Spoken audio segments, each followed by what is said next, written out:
Saludamos que el proyecto de ley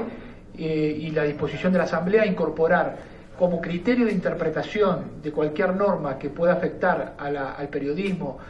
a los medios de comunicación y a quienes ejercen la libertad de expresión a través de los medios de comunicación, incorporar los principios rectores en materia de derecho a la libertad de expresión, tanto del sistema interamericano de derechos humanos como del sistema universal. ¿Por qué? Porque, bueno, en definitiva, tanto la Convención Americana, que ha suscrito Ecuador, la Declaración Universal, el Pacto de Derechos Civiles y Políticos, ya tienen una serie de normas de cómo deben elaborarse cualquier, legislación que pueda afectar o restringir estos derechos, y por lo tanto creo que incorporarlos como los criterios en los cuales se va a interpretar cualquier conflicto en torno a estos derechos en juego, creo que es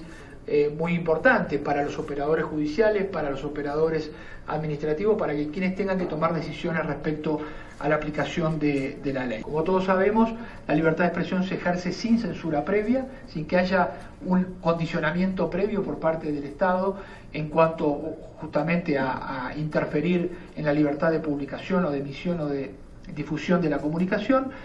pero también en cuanto a condicionamientos previos que sí la ley anterior imponía, como la obligación de veracidad, la obligación de calidad, la obligación de no censura por parte de medios privados, etcétera, que en definitiva, si bien son obviamente objetivos que todos queremos alcanzar, que la información sea de calidad, etcétera, el mecanismo de hacerlo a través de condicionamientos legales previos es desproporcionado. Y por lo tanto, recordamos cuál es el test que establece el derecho internacional para establecer cualquier restricción, y que el Congreso obviamente podrá aplicarlo para cuando desarrolle la legislación, y tienen que ver con que cualquier restricción tiene que estar establecida en una ley, que cualquier restricción ulterior debe atender a proteger intereses legítimos, que son los que están establecidos en los propios pactos internacionales, y que además esta restricción debe guardar criterios de necesidad para la protección de una sociedad democrática y de proporcionalidad en cualquier tipo de sanción, para que cualquier eventual sanción no termine teniendo un efecto inhibitorio y afecte en forma desproporcionada a los medios de comunicación. Recordamos cuáles son los estándares internacionales, y es el de eliminar el derecho penal para el uso como restricciones ulteriores por expresiones críticas o expresiones de interés público, y que además, digamos, se establezca un régimen de sanciones civiles que tenga algunos criterios de necesidad y proporcionalidad en cuanto a la aplicación de sanciones. Saludamos también que se esté revisando lo que se denominó derecho de respuesta y de réplica durante la aplicación de la ley vigente, la LOC. Y en ese sentido creemos que es una buena señal, porque la anterior formulación que tenía la legislación notoriamente supuso la imposición de información a medios de comunicación. Por cualquier alusión a un funcionario público, a una persona, el regulador podía imponer de algún modo respuestas y además rectificaciones. E incluso se llegó un poco al absurdo de ocupar la portada de los medios de comunicación, espacios en los medios de comunicación electrónicos,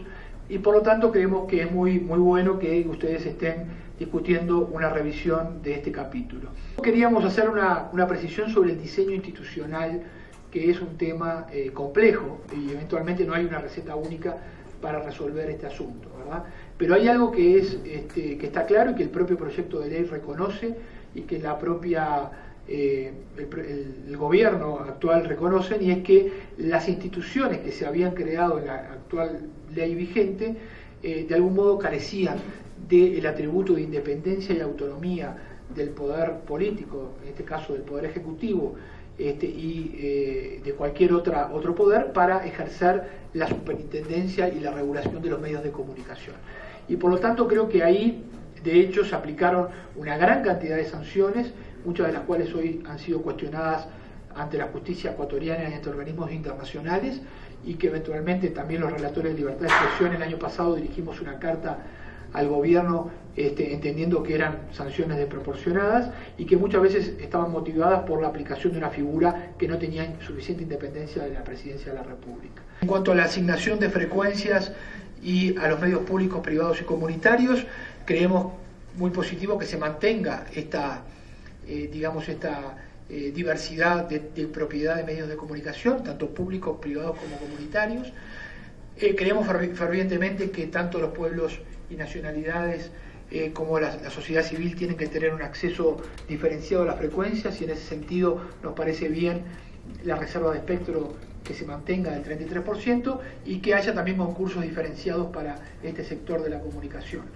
Lo que sí consideramos que sería interesante revisar de algún modo es la reserva de espectro respecto a los medios públicos. Creemos que no es un estándar internacional de que los medios públicos tengan que tener el 33% de las frecuencias para funcionar. Más bien los medios de comunicación públicos deben apuntar a la calidad informativa, a los formatos, digamos, distintivos del sector diferenciado, del sector comercial,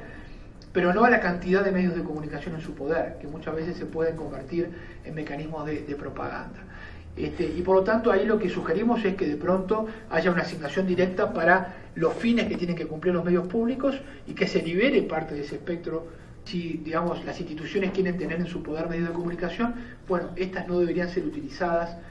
para estigmatizar o desacreditar a la prensa o a la oposición, no deberían ser utilizadas para propaganda, sino para los fines del derecho al acceso a la información de la población. La asignación de publicidad oficial por criterios objetivos, creemos que está bien encaminado el proyecto de ley cuando dice la asignación de publicidad oficial no puede ser discriminatoria y tiene que responder a criterios objetivos de asignación. Ahora debería de algún modo establecerse a través de qué mecanismos se van a fijar esos criterios, cuáles van a ser esos criterios, y tal vez incorporar una prohibición expresa de no discriminación por línea editorial o por línea crítica, digamos, del medio de comunicación. Me parece que hay que revisar el régimen de sanciones que fue tan problemático en el pasado, con un criterio más estricto, y también algunas normas que podría esta Asamblea considerar para crear un entorno favorable para el desarrollo del periodismo y de los medios de comunicación, que en definitiva estuvo en cuestión durante los últimos años, ¿no? Es decir, cómo promover el periodismo, cómo promover la seguridad de periodistas, establecer mecanismos específicos de protección para los periodistas que están en riesgo, también generar, digamos, de algún modo un reconocimiento explícito a la labor periodística y su función en el sistema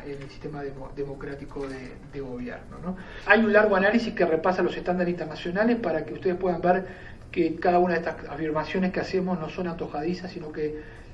refieren a un fundamento normativo o algún mandato o algún informe de la Comisión Interamericana y de la Relatoría. Y también, digamos, al final hay un resumen para que puedan ir directamente a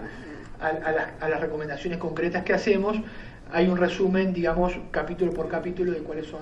las consideraciones que hacemos. Así que muchas gracias, pido disculpas por la extensión, pero bueno, era extensa la propuesta de reforma.